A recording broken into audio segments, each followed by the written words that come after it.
Okay, so starting up here, what I wanted to do is just kind of briefly go over what an estoppel certificate is.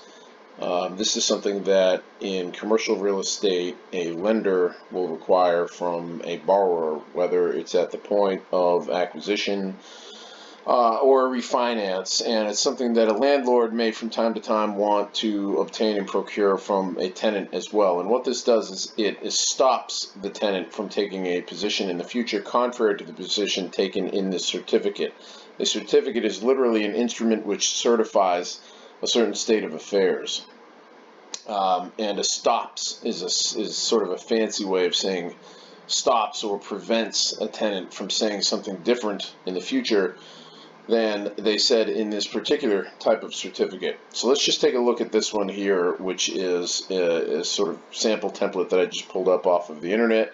I have not reviewed it in any sense yet whatsoever, but this is the opening paragraph here, and it basically just lays out when the instrument was entered into, and a lot of times lenders will want to see these things dated no greater than 30 days prior to the closing. So here you can see there's a blank for the day and the month of 2017. The city of Arlington, maybe that's Virginia, I don't know, but it seems to be the landlord, the lessor, at the request of this party here, August Westland Philadelphia Corporation in Philadelphia, Pennsylvania, which is the tenant, for the benefit of the tenant's sublessee. So a sublessee, just a quick side point here, is a party that a tenant actually turns around and leases its space to. So the landlord owns the building or the land or whatever premises is being rented. They rent to a tenant. A tenant can then turn around, if the terms of its lease permit it to do so, and lease its own lease interest out to somebody else. Sometimes they can even do so for more money than they are paying and actually turn a profit. So whether they get to keep that profit or split it with the landlord, or give it all to the landlord, really depends on the terms of their underlying lease with the landlord.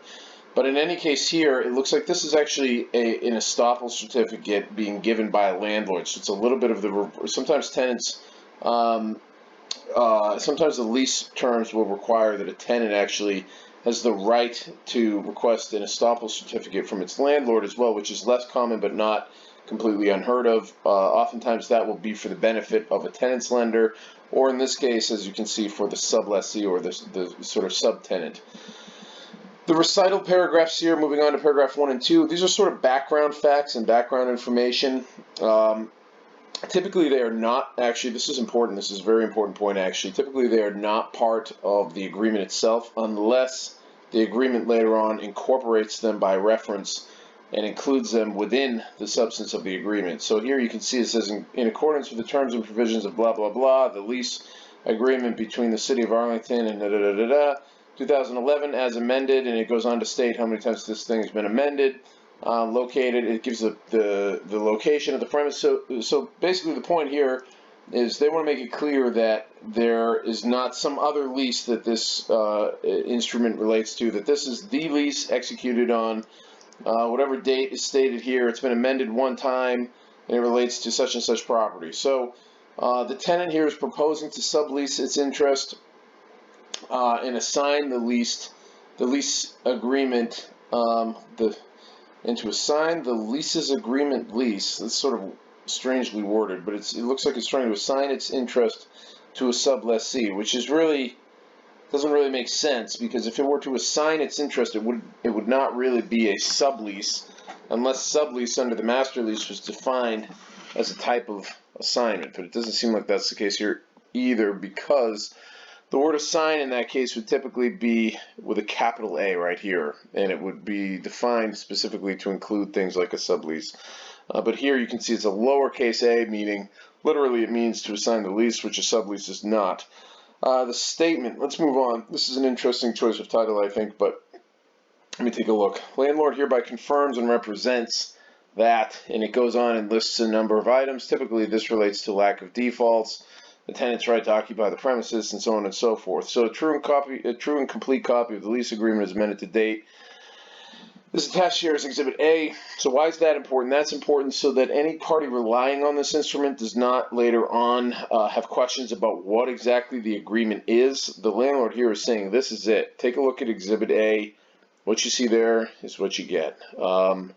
Improvements in the space required to be furnished according to the lease agreement have been satisfactorily completed.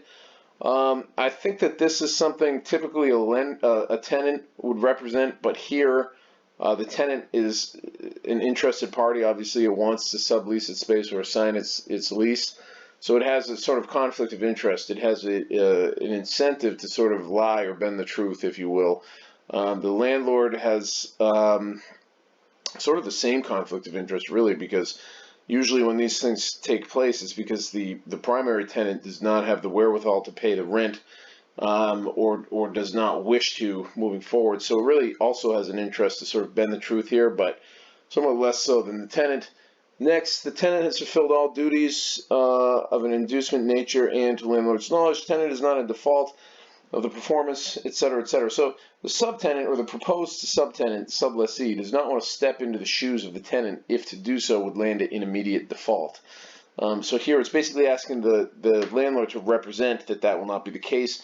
In other words, that once the subtenant steps into the tenant's shoes and becomes a tenant of the landlord's, in the case of an assignment or a sublessee, it's not going to find itself in hot water. It's happy to avoid, after reviewing the lease, it knows what it has to steer clear of, and it's happy to do so moving forward, but it does not want to inherit any problems of a former party. And then so it just sort of goes on and on and on, and it lists all these things. You can really throw anything you want in here. All rent or charges or payments due to landlord under the terms of the lease agreements have been paid through September 1. That means that it's also not going to step into the shoes of the primary tenant here and owe the landlord any back rent. Here the landlord knows of no claims, counterclaims, credits, defenses, or set-offs that it currently has against tenant in connection with the tenancy created by the master lease. Let me see if master lease, see how it's, where is it? Master lease is a defined term, meaning it's capitalized. So the question is, that raises the question, what does that mean? Typically that would be defined somewhere up here, and unless it is escaping me, I don't believe it is. So this is sort of poorly worded. Maybe some of you are seeing this and I'm just glossing over it, but it's important here, if that's not the case, if I'm not just missing it in my haste here, it does not say what the master lease is. So really we don't know what this means. The master lease could mean anything, but at any rate, it seems like the intent here is to sort of have the landlord confirm that it doesn't, as of that date, know of any causes of action, claims, liabilities that the tenant could be responsible for moving forward. So again, it sort of starts it sets the starting point for the sublessee as sort of a clean blank slate. Let's see, the last one, the landlord's knowledge tenant is not in material default, and I think that was said, that was noted. Was that noted up here, or did I just skip around? Master lease and security deposit. So anyway, I mean, maybe I'm going to avoid that now. I thought they had already mentioned the lack of material default elsewhere in this agreement, but you get the gist, hopefully, that this is a, does this say master lease here? My guess is that it would. No. Anyway, the point here is to kind of have a clean slate for the sublessee coming in, but typically, again, these instruments are something that a landlord would request from a tenant for the benefit of either itself or its lender. So hopefully that helped you guys sort of understand what an estoppel certificate is and when it's used, why it's used, what sort of things are involved in its use, etc. Let me know down below if you have any questions. Always happy to answer.